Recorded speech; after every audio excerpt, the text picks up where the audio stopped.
Welcome to Business Talk Sister Gawk. I'm Bekkah. And this week we are going to be talking about creating a CPG business on a budget. And if you missed the last episode, you should go back and check it out. Understanding the business of consumer packaged goods. That is what CPG stands for. And with me today, I have a expert who works in that industry, James Richardson. Thanks so much for being with me today. Thanks, Rebecca, for having me.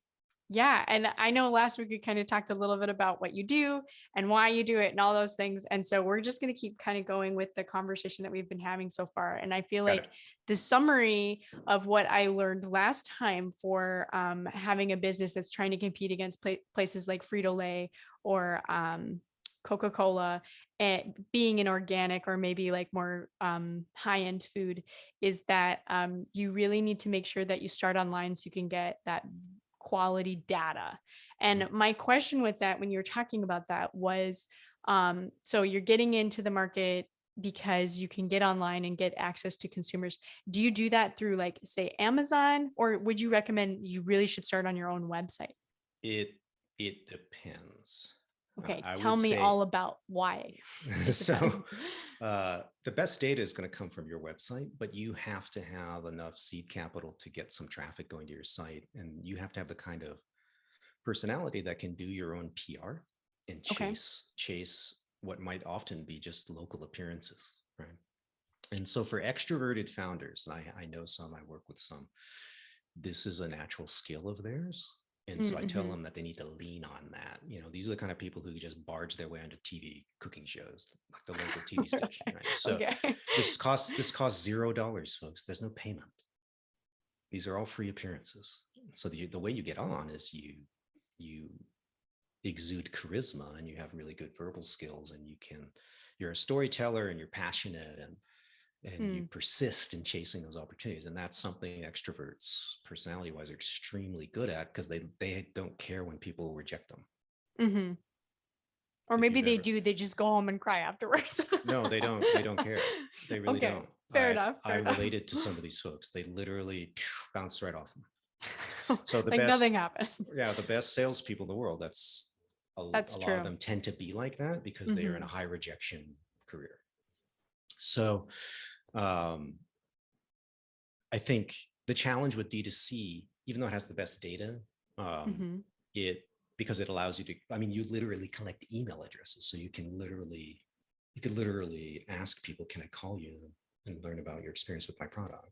Have people done that? Is that like a thing? People do that all the time. Yeah. And people do. See, with cool niche brands, people are really almost honored that you're reaching out. It's super cool. So you actually get a very high response rate and a lot of engagement. You know, if Frito-Lay, if Cheetos tried to do that, it would be a joke. People would assume they're being scammed. So fair enough. Which is what, no, that's why Cheetos have to hire third-party market research firms to dress in big professional tuxedos and do it that way, because otherwise the consumer won't take it seriously. And I used to do that work. But yeah, you have a laboratory there. I think the challenge with D2C is you're not going to easily get a lot of traffic off the bat, right? So it's a slower ramp unless you have what they call a brand platform already. Now, increasingly, people in college have these, right? So if you're one of these people, there's 15,000 people on Instagram following you. If for some reason, if you're one of those people, even 10,000 to 15,000 Instagram followers, actually even 5,000, Rebecca. And I keep hearing about college students who have these followings, right? If you've got that, you actually have a platform to start moving product.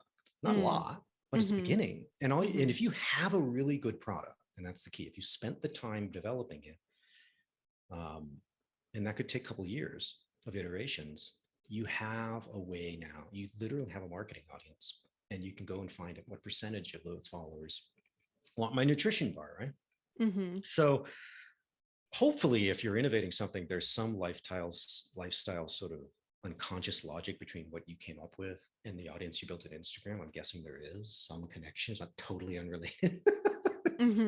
You don't have 5,000 followers on Instagram and suddenly want to develop the next great adult diaper. So it's just like, it's usually going to be some category that's like related to your already Instagram ready, right? Yeah, that's most likely the case. So run with that. And that's your audience. right? I And mean, you you're could have not an going to sell. Instagram for geriatric people. You never know, but all right. I'm Oh, just kidding. well, once my generation, yeah. But Uh, the the if you have that kind of audience, you can set up a web. You should absolutely set up a D2C website and start there. First okay. of all, it's a lot cheaper to set up a Shopify and third-party fulfillment than it is to go through Amazon right Oh, interesting. now. Like using, 5 years ago, I would have said those things were a wash, but it's very clear from my clients and other sources that Amazon, the pandemic has caused massive warehouse limitations. And so what they've done is they've created an environment where you have to be much more successful in terms of sales volume to get a whole bunch of dedicated inventory warehousing. Otherwise, you've got to constantly be sending, which costs you more money. It's much cheaper to send a truckload to Amazon's warehouse once you're making bank than it is for the small seller to be sending like like a 6 boxes at box. a time. Yeah. Yeah. And that's what most people are stuck with right now because they're limiting the small supplier's ability to hold inventory. So this is a real financial problem starting up there. But here's the thing. If you're like me, when I started my business, I had like 169 followers on LinkedIn. Woohoo. And they were all my connections. So I had no gap between connections and followers like the big people do. Right. So now I've got 9,000 followers and 6,000 connections. So that's like a more professional thought leader, low end sort of setup, right? But I have an audience. So that took years to build. So if you don't have that and you actually want to sell, then a place like Amazon or other third-party site in food, it could be a place like thrive.com, which is a very, very popular nutrition and health and wellness online national provider. Going through those guys, yes, there will be some fees and stuff, but they're usually they're usually in direct proportion to your sales rate. Okay. So they're a variable cost that starts off low and it only goes up as your sales goes up. Okay. There's some fixed fees, but generally that's how it works. So you can get, and here's the thing, that's where the eyeballs are. So if you don't have a network, you've got to sell through a third-party retail online that has the eyeballs flushing towards them. And then all you're doing is using symbolism, keyword marketing, sponsored ads, which are relatively cash efficient if they're done right. Bidding essentially for some of that attention to come to your little thingamajiggy. Now, it's getting harder to compete if you're like the 28th bag of granola. So don't be the 28th bag of granola. This is the other thing. Step back from your forced product and really do what I would say. You don't want to do a kind of market analysis that a cranky, pessimistic company would do, like the ones I used to work for, because then you'll just kill your mood and you'll just shut it all down and cry. Okay. Right. And that's a whole thing. What you need to do is ask some basic questions like, am I like the 25th person to come up with this idea? Because you can go and you can pretend to be a fake customer at like the top 5 chains, and go shop for groceries in different key cities and see what's there. And you'll find all the startups there, right? Go to Whole Foods in different cities and try to get on their catalogs through Instacart or Amazon Prime. And you just look in the different cities, what's for sale. Is there anyone doing what you're doing in your category? And if you're the 25th, I would humbly suggest that your question should not be like, do I do Amazon or D2C, but what am I doing? That's your question. Your question should be, find another product. Okay. And I really beg people to think this through early, because I can't tell you how many thousands of companies are too afraid. They're too ego committed to draft number one, like a bad writer. Yeah. And because of the feedback loop, like the thing is, when you're a really bad writer, it's wonderful because the resounding silence of no interest and and like endless rejection, you'll either quit. I mean, I give you about 3 months after you're done and start submitting it, because you're going to be drowning in rejections and you're literally going to run out of money because writers are broke. So it's like that you literally will be choiced between starvation and persistence. And then you'll have to ask yourself, well, maybe this wasn't the real, maybe I need to change something. Yeah, maybe the 75th romance novel using the same cliched formula is not needed. right? So Uh-huh. um, be open to that possibility, because I've studied this for 20 years. And I can tell you that almost 50% of the people, if not more, they are 10 years late to the Okay. trends. They Wow. think they're cool, but they're actually 10 years behind Okay, so I have a question for on average. you On average. on clarifying something. So you had said like now fulfilled by Amazon is actually pretty expensive, and you had said there's other places before you would have never said, oh, you should use them, which are like the other fulfillment services. But could you give me a couple examples of what those are? And is that through like Shopify, or were those other? No, well, I hear there are rumors that Shopify is investing and will launch a retail platform. I think that Mm, will happen in a I couple of have heard years. that too. They Mhm. have enough money to do it. So, and they'll use massive advertising to launch it too. But Thrive.com is one in in premium goods. That's really good. Another one is the Grove Collaborative, if you're in household goods or personal care. These are all, uh, and there are many others. There are third-party online only platforms for niche and specialty goods. And so when you're really small, guys, you don't need a lot of customers to get to $500,000. Which is where most people, once they get $500,000 in wholesale sales, they're covered their initial fixed costs. And that's actually where a lot of people flame out in my industries. They're not business people, and they don't manage cash. They don't understand how to Mhm. project cash flow out 6 months, because Mhm. it's sort of like, um, uh, if you don't do that and you're not projecting the cash flow out and reprojecting it every month, that's when people get in big trouble. Because by the Yeah. time they notice that they need to raise money, they have no time to raise it, and it's over. Mhm. So they're either piling up debt, but in many cases you can't get a bank loan for these businesses. It's really important.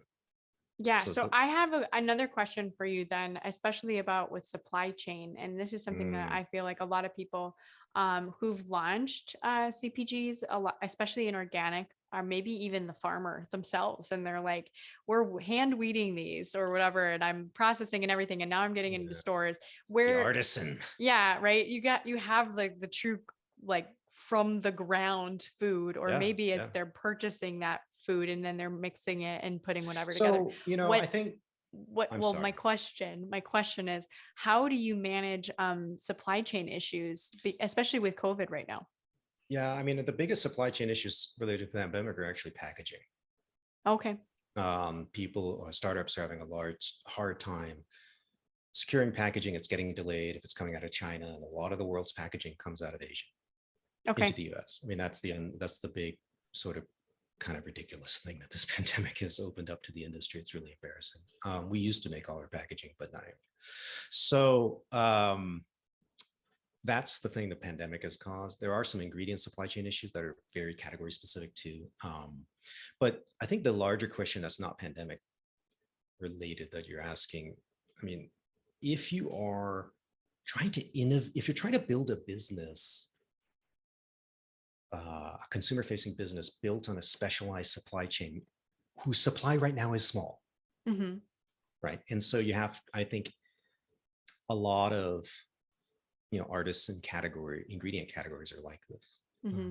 If that's your situation, if that's your passion, there's nothing wrong with that. But you need to study case studies like Vital Farms eggs. You need to look at the earlier case studies like of Horizon Milk, the first nationally distributed organic milk brand. It took them 10 years to go around the country and slowly convert dairy farmers to organic dairy production. Mm-hmm.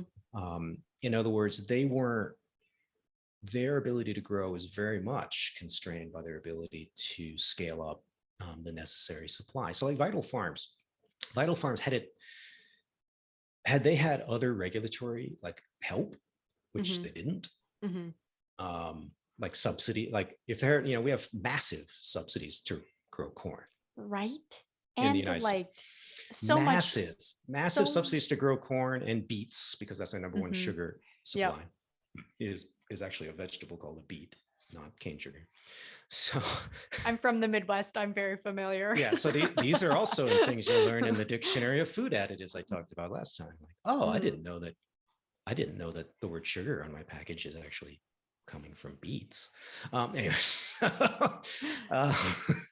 I forgot if you're going to do that, don't quit, but just understand that you are very unlikely to have exponential growth. And who cares?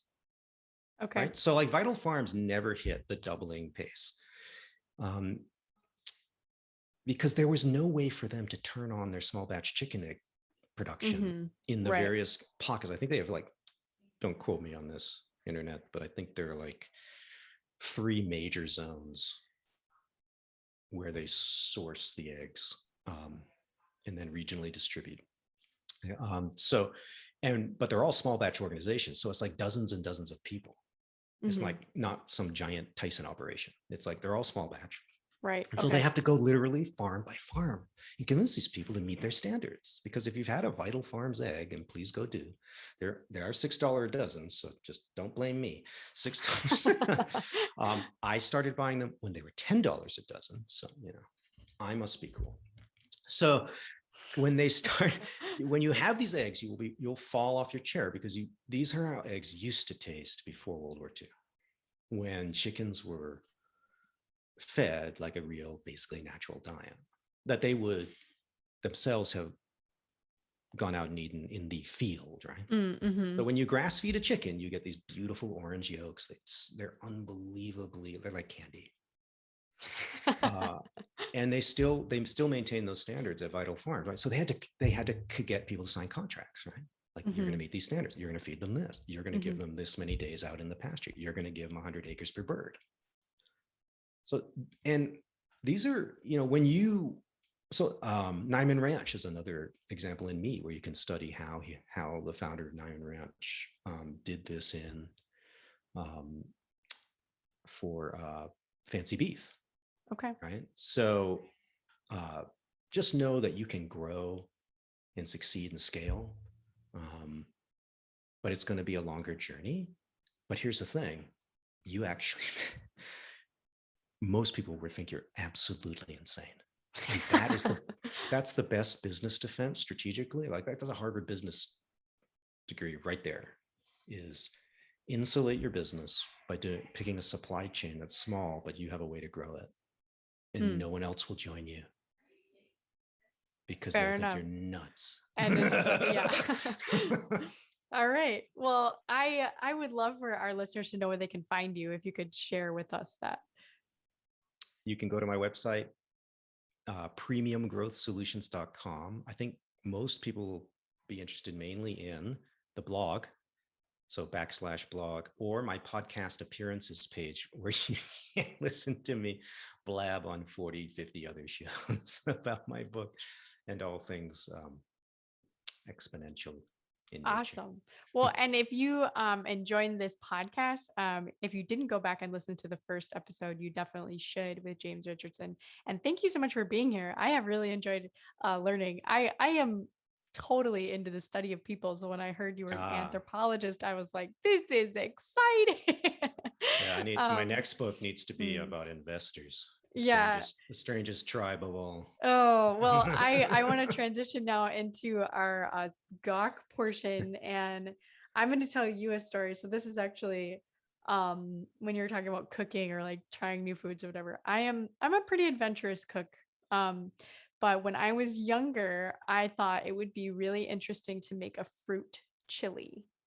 I was like, fruit chili. I bet there's something out there that there's something like, because I love chili, and I was like, I bet there's probably like a sweet fruit kind of one. And so I went on the internet and I was like, I'm gonna find, and I found a recipe. And I was like, so I like to invent things. So I thought, well, at least like this is me thinking of this idea, but someone else had it, so it's okay, I'll use their recipe. And I made my mom like buy me a whole bunch of fruit. And I know I didn't even, when I risk things, I'll just use my parents' money, right? This is what I was probably like in 8th grade. But I had like all these ingredients. I chopped up all these strawberries, everything, put it in this crock pot, and it said to add 1 cup of apple cider vinegar. And I looked at it and I'm like, 1 cup? That seems like a sure lot of apple cider vinegar. Right. And vinegar's like sour. I'm Oh, like, yeah. I'm going to trust the recipe. I'm going to trust it. So I put it in, ruined the whole thing. And my Sure. mom was like, you just ruined like 3 pounds of fruit here and you don't even have anything to show for it. So just moral of the story, don't ever trust just because your idea may be good and someone else had it doesn't necessarily mean that theirs was as good as yours. Right. Yeah. So Yes. Not all of our first ideas are the best. Any yeah. writer will tell you that. But I think you covered that today a little bit too. Well, thank you for joining us this week. If you enjoyed this episode, you should give us a review on Apple Podcasts, and we will see you next week.